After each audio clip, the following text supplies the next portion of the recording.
Welcome into the latest episode of the Unpaid Interns. Austin Render here on Friday, September 25th, joined by the Chicago Tribune's LaMond Pope. So happy to have him along for the ride again. He's back for his second appearance on the podcast. LaMond, how's it going? Pretty good, Austin. Thanks for having me back. How are you? Oh, we're good. Just glad to have you. We got a lot of good stuff to talk about. We'll start it off. The last time we talked 3 months ago and you're on the show, we were still wondering what a return to baseball may look like. Here we are, a weekend away from the postseason. It started a little rocky, but overall, what has been your thoughts of the way that the MLB has handled the return? Yeah, it was very questionable, obviously, last time that we talked. And the fact that we're here at the finish, almost, the first part of the finish line, I guess, because the postseason is going to be a whole other test. Obviously, there's some great concern first with the Marlins and then with the Cardinals, just what was going to be the case if things were going to be shut down completely after those outbreaks of COVID-19.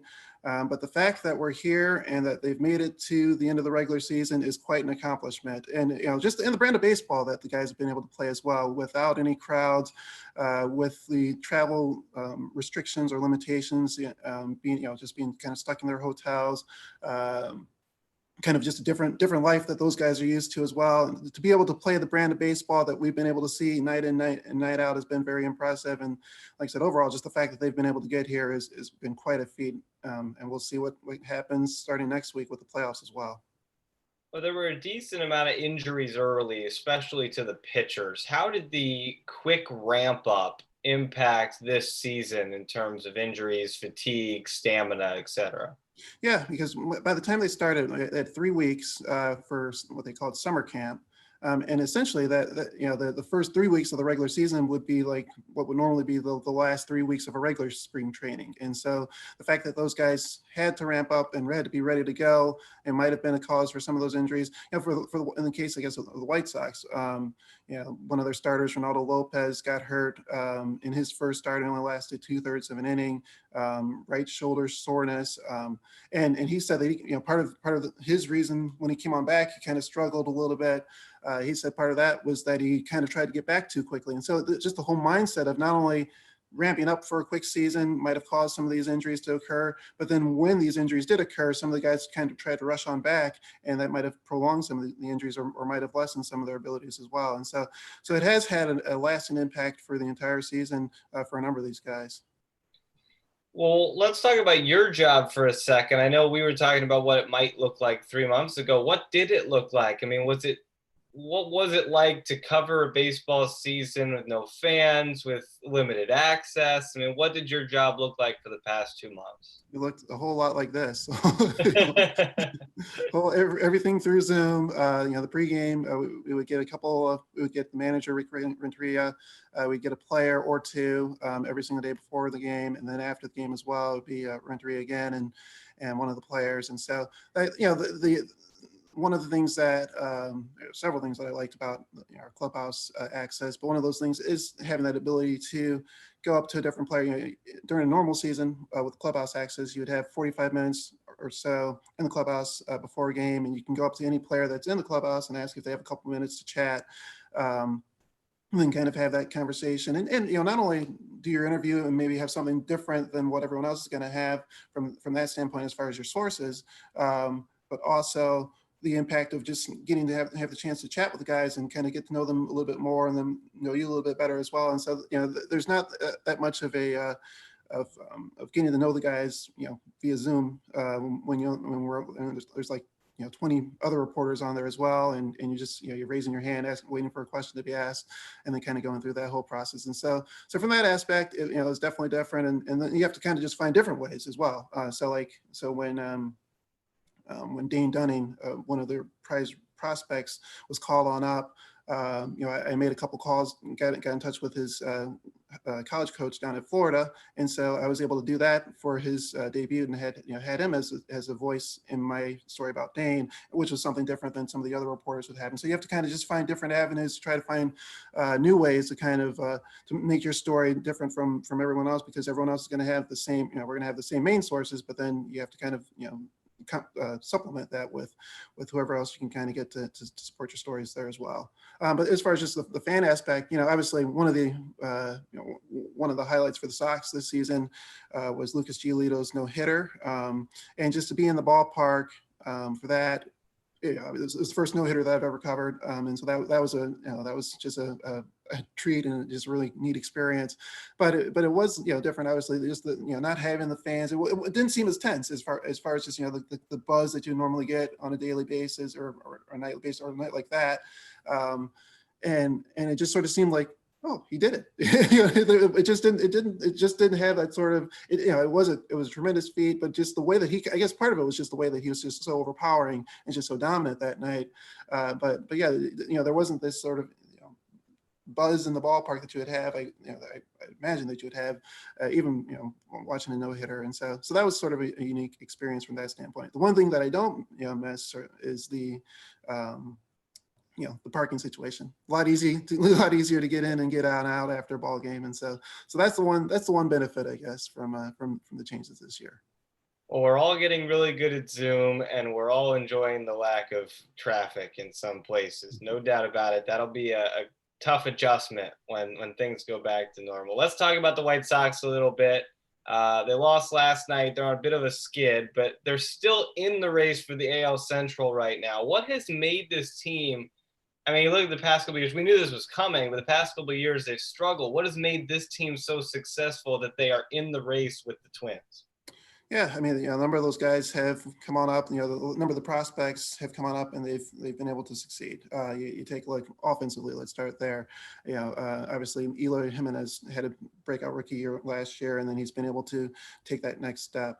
They added Luis Robert, who had a great July and August, the AL Rookie of the Month for July and August. In September, he's really scuffled. They just sort of seems like he's sort of in between right now, just sort of kind of overthinking things. He just kind of got to get back to his bases. But he was just such an impact player. He's one of the top prospects in the game, and he made a splash right out of the gate and helped the Sox right off the bat. And then you take a look, just some of the offseason additions as well. Dallas Keuchel, he's just been phenomenal. He's just been like, he's going to get some Cy Young votes. I mean, he's not going to win. Shane Bieber of the Indians is going to win, but Dallas is going to definitely get some votes from that standpoint. And he's just, not only from what he's been able to provide on the field as far as just his pitching, but off the field as well. There's a case they lost a game in Detroit. Actually, it was so the night before they were playing the Indians. It was Lucas Giolito against Shane Bieber here first Sunday night game in quite a while for the White Sox, and frankly, Giolito outpitched Bieber, and so the Sox were leading late in the game. The Indians tied it up, went to extra innings, and the Indians won that game. And so the next night they had a series out in Detroit. And they lost the game 5-1. And then afterwards, Dallas came into the Zoom session, and he pretty much said, the guys had a lot to clean on up. He said the team came out flat, and really challenged the guys. And he said that they also had a team meeting, and he said the same thing to those guys. And right after that, they won 14 of the next 18. And so just that sort of like spark and that sort of leadership from Dallas has been crucial and has been essential. Some of the other guys that they've picked on up, Yasmani Grandales helped out with the pitching staff. And then it sort of helped lengthen the lineup. A guy like Tim Anderson has just won the AL batting title last year. Had the highest batting average in all of Major League Baseball, 335, and he's just taken his game to another level this season. He's just been phenomenal at the top of the lineup. He's going to get some AL MVP votes, and then obviously Jose Abreu. I mean, just the fact that he's day in and day out, just what he's been able to produce has just been phenomenal. He's always been the leader of the team, but the fact that he's got some weapons around him has helped sort of like supplement it, and it's just made him that much better. And he's going to be one of those leading candidates for AL MVP. He's been great obviously offensively, but he's also stepped up defensively, and he's going to be a contender for a Gold Glove as well. But just, I mean, Bray's been leading the pack. The offense has been phenomenal. The pitching staff, not only the starters with Lucas and Dallas, but the bullpen has really come on through with some young arms as well. And so it's been a total team effort to have this thing turn right around. And on the flip side, they've lost 5 in a row here coming toward crunch time. What is the issue that you see that needs to get resolved here in a series with the Cubs coming up this weekend? Yeah, we kind of can pinpoint a couple of things. Obviously the first thing was, again, you got Luis, who's been struggling. You have Yohan Moncada. It sort of seems like he's kind of bringing it on out. He had a big triple last night, a big triple the night before, and so those are positives. Yohan is someone who, he's another one of those young stars. Had a big season last year, hit 315, and then this year, right before the start of summer camp, he tested positive for COVID, and he told us earlier this month that his body still isn't fully recovered, and so that's something, that's one of those lingering effects, and it's definitely impacted the season that he's had. But he's someone that you can slot anywhere between 2 and 4 in the lineup normally, and so if he can kind of get going a little bit, like I said, he had a big triple last night. If Luis can kind of get back going, he's just had a really rough September. That'd be helpful for the team. And then, they just ran it. I mean, got to give the Indians some credit as well, because, win back-to-back nights on walk-off home runs. That's something you don't see very often. The starting pitching has been very strong still for the White Sox. The bullpen overall has been pretty good. Just run into some, better hitting at the right time. And so the fact that the Cubs, the thing facing the Cubs have been struggling as well. And so this series. Even though both teams are going into the playoffs, both these teams are kind of scuffling a little bit, and so it'll be interesting just to see which team can kind of get a little healthy and a little more momentum rolling on into the postseason. Yeah, I mean, obviously, when one team's losing, the other team, a desperate Indians team, doing very well to try and work their way back into it. Like I said, I think we knew this was coming because of the great farm system that the White Sox have. But what has surprised you the most about the quick jump that this White Sox team has made this year? Yeah, I mean, I think particularly the bullpen. You got a guy like Cody Hoyer and Matt Foster. Cody had a fantastic spring training 1.0. I remember just talking to him a couple times during that, because he was just lights out during that, and then he came on back and he was just as effective during summer camp, and he's been able to carry that on over to the regular season, and he's just been a phenomenal arm out of the bullpen, and also just to have the mindset that it takes to be able to succeed in those type of pressure situations. It's one thing to be able to throw 98 or 99 miles per hour, but to be able to do that in crunch time and to be effective. I mean, he's just been one of the big unsung heroes for this team this season. Matt Foster, the same thing. As far he doesn't have as powerful fastball as someone like Cody, but he's just been so crunch time. He's a guy that you can count on, and he's been able to come on through. And then just sort of the circumstances that this season has had, or the way that it's worked on out. You have a guy like Garrett Crochet, who was their first round draft pick this year out of Tennessee. Because it wasn't a spring minor league season. He went to the Schaumburg training facility, their alternative site, and he was able to work with the team, their team there. And now he's up on the big league team. And so here's someone right out of college making that jump to the big leagues, and he has an arm, has a fastball that's been clocked 101, 102 miles per hour. And so he's left-handed, just sort of like funky, and just sort of like comes at you, 6'6", and he's just been lights out in his 4 outings so far. And so the fact that they are getting contributions from someone who was, in college earlier this year is something else as well. And so I think that's the thing that sort of surprised me, just sort of the bullpen arms and their ability to come in and be effective during, not only during the entire season, but specifically during this stretch run. We saw a little bit of former Hoosier Jonathan Stever on the mound with the White Sox. What did you take away from his appearances in the big leagues? Yeah, I had a chance to, when we still had clubhouse access, had a chance to talk to Jonathan, and the first thing I said was, "Hey, Jonathan, I went to IU as well," and it's like that was a long time ago. And so, so that was a neat little conversation that we had there. His first start, he had the first inning butterflies, but the fact that he was able to come on back after that first sort of shaky inning and was really effective was a very good sign. I like the poise that he showed after kind of the nerves of that first inning. The second outing against the Reds, you just got some pitches on up, and the Reds were able to hit it.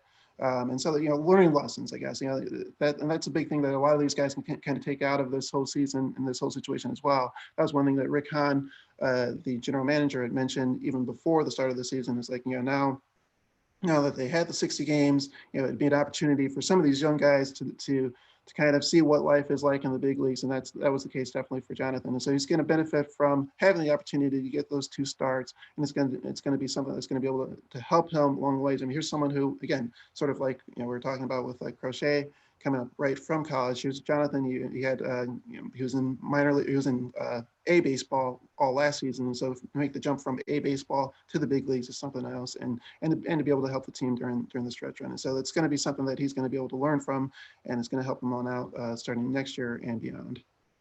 You mentioned guys like Crochet with Steve are making that jump in a year where there's no minor leagues. How did that impact some of those guys? Maybe some of them, like those two, it was positive, but I'm sure there's many more stories where this has really hurt a lot of guys' careers. Yeah, that's going to be the thing that's going to be worth watching. Not only obviously in years to come. I mean, because I think that this is going to be a situation where you're not going to really be able to see the impact until a couple of years down the line. One thing that Rick Hahn had mentioned was that if this had happened a couple of years ago, then this would have impacted the way that the guys would have been right now. That you might have had to wait another year for Luis. You might have had to wait another year for Eloy. And so just the timing of the situation has, for the White Sox turned out to be, not a negative from that standpoint, but yeah, you take a look at someone like an Andrew Vaughn, who, he can hit. I mean, he is a hitting machine, but he's not getting the reps of a game-to-game situation. He's competing down in Schaumburg, and so he's not getting, it's sort of like a lost year from that standpoint for someone like an Andrew Vaughn. But again, he'll be okay. I think Andrew Vaughn will be okay, but there'll be some guys that are going to, it's going to impact them in a negative way for sure, because they're just not going to have that opportunity to see what it's going to be like on a day-to-day basis to kind of go through a minor league baseball season. Well, I mean, we knew this was coming. I've said that a bunch of times, but is this something that is going to be consistent for the White Sox? Are they going to be a consistent powerhouse in the AL Central, or is there any concern that this is a one-hit wonder? These guys are going to go elsewhere. They need to be paid, all that stuff. What's the situation there? Can the White Sox make this a consistent threat in the AL Central? Yeah, I mean, one of the things that they've done, they've kind of, if you remember, like the Indians in the '90s, they locked up a lot of those young players to long-term contracts, and they were able to kind of ride it on through for a long period of time. And the Sox have done similarly. They signed Yoan Moncada to a long-term extension. Luis Robert, right before the start of the season as well. One of their top relievers, Aaron Bummer, Eloy last year, they signed into a longer term deal as well. And so a lot of these guys, a lot of these major pieces are signed on up for quite a while, and so they're in a position to have success for the long term. And again, I think that's where this whole experience, even this past week where they've really stumbled and struggled, it's going to be beneficial because they're going to learn from it. Hey, this is what the playoffs are going to be like. This is what the stretch run is going to be like. You can't take your foot off the pedal once you clinch, because that's one thing that Jose had said the other day. He felt sort of like the team kind of took a step back and kind of relaxed right after they clinched their first playoff berth since 2008. And so kind of going on through this whole thing is going to be beneficial for some of those young pieces. But yeah, I mean, almost all those guys are back next year.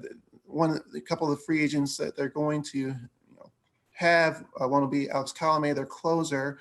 He's been phenomenal these last 2 seasons, but there are other guys that might be able to fill that role, because Colomé is going to going to cost you maybe 10 million per season or something, or maybe even more. So yeah, it might be a situation where you might slide an Aaron Bummer into the closer role. You might slide a Cody Hoyer into the closer role. And so you do have guys that can kind of maybe fill that void if you lose an Alex Colomé. Another one who's been essential this season has been James McCann, their catcher, who's helped on out with Yasmani Grandal. I mean, McCann is sort of the personal catcher for Lucas Giolito. They have a very tight bond, and James is, he had a really great first half of the season last year as far as offensively, made the All-Star team, kind of tailed on off in the second half because he had to play every single day. And this year it's been beneficial having someone like Yasmani, so James doesn't have to play every single day, and he's been great offensively, and again working with the pitching staff as well. And so it'll be interesting to see what they want to do with, if they want to try to re-sign James, and if James wants to kind of go somewhere else to have that opportunity to catch on a day, be the number one guy on a day in and day out basis. And so those will be two pieces that you kind of have to kind of worry about as far as free agency is concerned. But everyone else is pretty much back next year, and you might have to make an upgrade at DH. Edwin Encarnacion's kind of struggled throughout most of the season, and so there might be a situation where you're looking for someone new and someone long term from that standpoint. But other than that, all these young guys are going to be here for quite a while. As a casual fan, I think I forget, as we are in the heat of the season, this is a 60-game season. It's like, it just feels normal now that we're in September, we're talking playoff baseball. But how did that impact the White Sox and maybe the league as a whole with this 60-game sprint? Yeah, I mean, it's a different mindset. I mean, it put every single game, you kind of say, well, doesn't every game count? And yeah, it does. But I think just from the get-go, like, it put, like, every single loss was just like, oh man, are they ever going to recover? Every single win, it's like, oh, this is going to be the start of something new. And so it definitely felt like every single game just felt that much more crucial and that much more impactful during this trend. And then also, you don't have the opportunity to kind of stick with a guy if he's really struggling, because you want to be in a situation, if there's a couple guys in your lineup that are really going through a tough stretch, you can't really afford to have a situation where it's like, oh, well, he's going to hit his way out of it in a week. Give him a week, and he's going to get, kind of bounce on back. You don't have a week because you're going to be, that's a large portion of the season that's out of the way if a guy is struggling for that long. And so that's just that mindset of how, from the hitter standpoint, they're realizing, man, if I'm struggling here, I'm really impacting the team that much more. Whereas, you might have a little bit longer to kind of work on through some things and test some different things as well. You kind of have to hit the ground running, and that's been the case not only for the White Sox but throughout all of Major League Baseball. Well, you write for the team on the north side. Len Casper, the broadcaster for the team on the south side, the Cubs, he made a remark earlier. I don't know if it was during the other White Sox series or not, but he made a remark about how he thinks it feels like it's time that the White Sox and the Cubs should be in the same division. What do you think about that? Do you think that these are two teams that should play more than they do? It was funny. One of the I remember when we were going on through just the different scenarios of what the season might look like.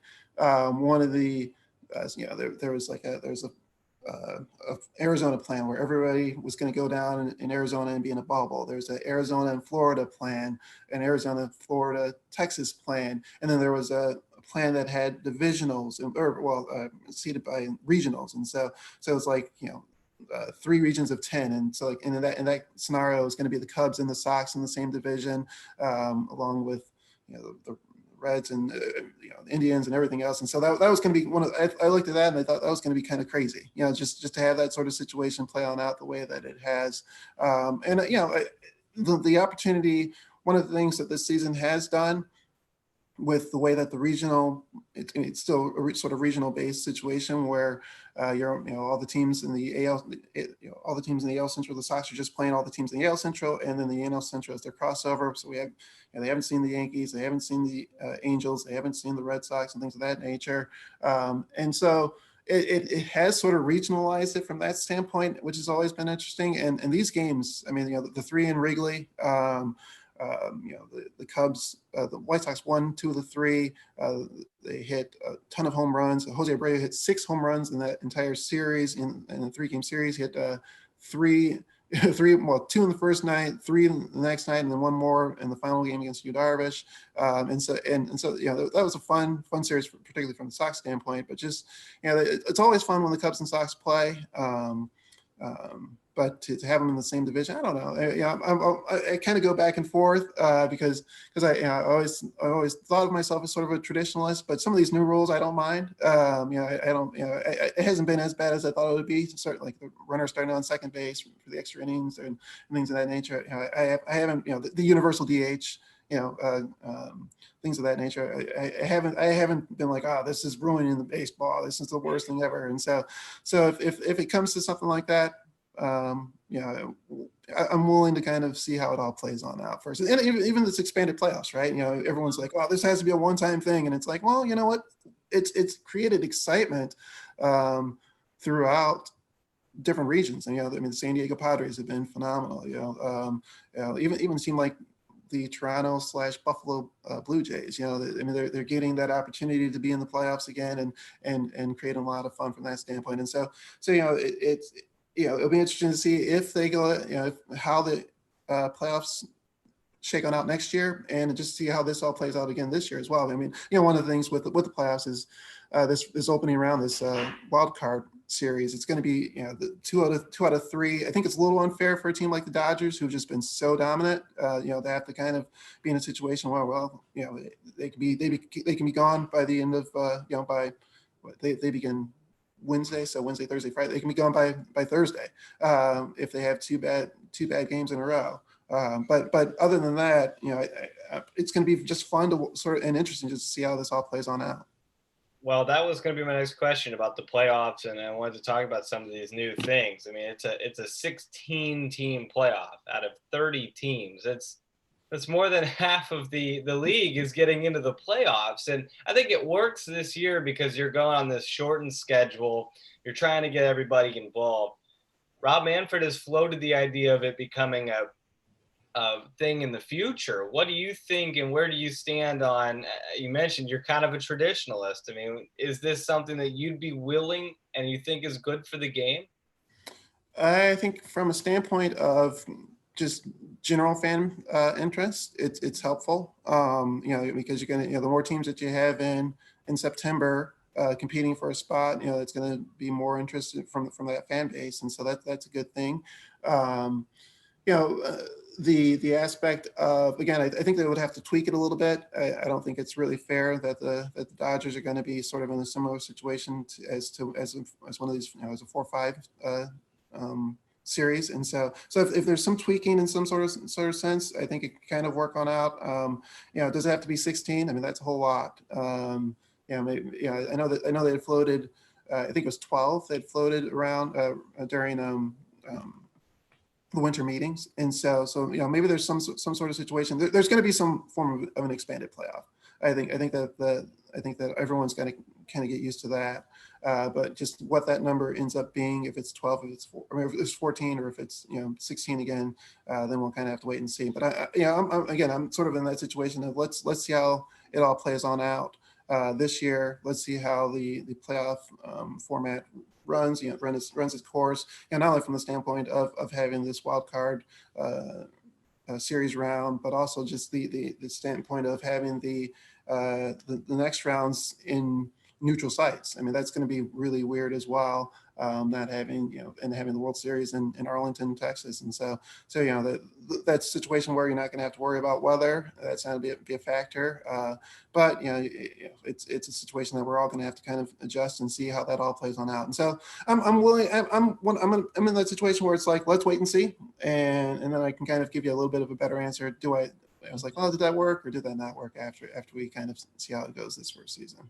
It does feel like someone like the Dodgers should get a bye or some sort, not some gimmicky advantage, but maybe a bye, maybe, I don't know. You're right. They've had too good of a season to face two good pitchers and be out by Thursday. Yeah, but I've thought about that, and then on the flip side, it's like, I mean, I remember like World Series or situations where I was fortunate enough to cover the 2006 World Series between the Cardinals and Tigers. I was covering it from the Tigers standpoint when I worked in Fort Wayne. We would, if like the Cubs got hot, if the Sox got hot, if the Tigers got hot, we kind of considered them like our regional teams. And so the Tigers obviously got really hot, and so I went to all of the uh, ALDS games against the Yankees at home, all the ALCS games against the Athletics at Comerica Park, and then I did the entire World Series. But the Tigers, they swept the A's, whereas the Cardinals had a 7-game series against the New York Mets, and so the Tigers had to wait for a long stretch of time before they got to the World Series, and they weren't as sharp. And so you get those situations where you're off for a week or something like that, and then you ramp back on up again, and you might not be as sharp as you were at the end of the season. And so you don't want to give the Dodgers that might be a disadvantage for that #1 seed if you do have to wait an extra week before you get going again. So yeah, there has to be some sort of balance to trying to figure things out, and that's where Manfred and all those guys get paid the big bucks. We've talked about the Dodgers. I mean, they feel like the favorites. I think that's a general consensus. The AL, like you said, has some new teams. I mean, the Rays are in another year of really good baseball. The Buffalo Blue Jays, whatever we're calling them, they're playing some really good ball. The White Sox are in the mix now. Who's the favorite in the AL? Yeah, I mean, I don't know. Because it doesn't feel like it's the Yankees anymore. Yeah, but yeah, that's the thing. I mean, if the Yankees can kind of get things going again, I wouldn't put it past. It wouldn't surprise me if any of these teams and the way just this it's going to go down to this final weekend just to see what the seeding is for all of these teams as well. I mean, I was talking to my editor yesterday, and it's like I could be here next week. I could be in New York. I could be in Minneapolis. I could be in Oakland. And so it's like there's so many scenarios that can still kind of play on out as far as the seeding is concerned. We know, and so just from that standpoint, obviously it doesn't impact you as far as I guess it impacts me more than it impacts sort of like the players themselves, because they'll go, they've been playing in these empty ballparks, and a lot of these teams have had a lot of road success regardless. And so but yeah, it's so wide open. I mean, I wouldn't be surprised if it's the Rays. I wouldn't be surprised if the A's have been, have played really, really great baseball all season long.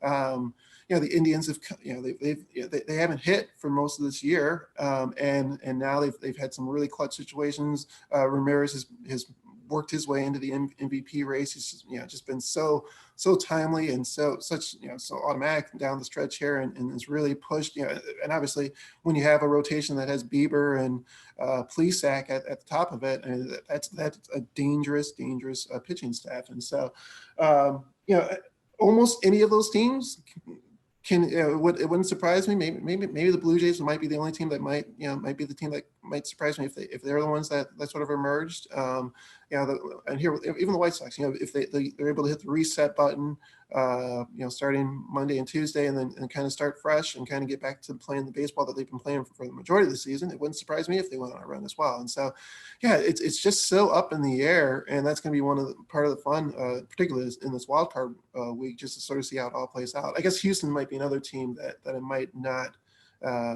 think. So maybe Houston and Toronto might be the only two teams that I might be surprised if they're the ones that make the run all the way through. Yeah, Houston's sitting in the 8th spot, I believe, right now. It is weird to see the Rays at the top of the AL. They've had a great couple of years, but still strange to see. Some good turnover in baseball, I think. You mentioned you don't know what's going to happen in terms of seeding. How important is this weekend for the White Sox to maybe up their seeding a little bit and possibly, I know they're going to need some help, but steal the AL Central from the Twins? Yeah. I mean, they have the tiebreaker. That's one thing that they have as an advantage over the Twins. The situation that the fact that they were able to win that final game, that even the season series at 5 apiece, and so then the second tiebreaker is interdivisional, and they hold the edge over the Twins from that standpoint. And so if they can catch up to the Twins, the Twins finished with the Reds. And yeah, but you also have to keep an eye on the Indians. The Indians finished with the Pirates, and so and the Indians are 2 games back and only one back behind the White Sox. And so it's one of those situations where they might be able to steal the division if they getting some help from the Reds when they played Twins. But yeah, obviously the Reds have been playing good baseball. They took 2 out of 3 from the White Sox. They had a good series there against the Brewers as well, and so they're playing good baseball at the right time. So that's it's a possibility. But yeah, it's crucial. I mean, it's a situation again. I mean, the Sox can find themselves in that 2 or 3 seed if they are able to win the division. They can find themselves in that 4-5 game, which will likely be the Yankees. And you just don't want to play the Yankees. I don't think, even though the Yankees aren't really the Yankees, at full strength. I just don't think that any team wants to run into the Yankees. So they could be the 4-5 in that situation. They could be the 4, or they could be the 5 for the Yankees. Yankees still have a slight chance of getting in that 4 spot.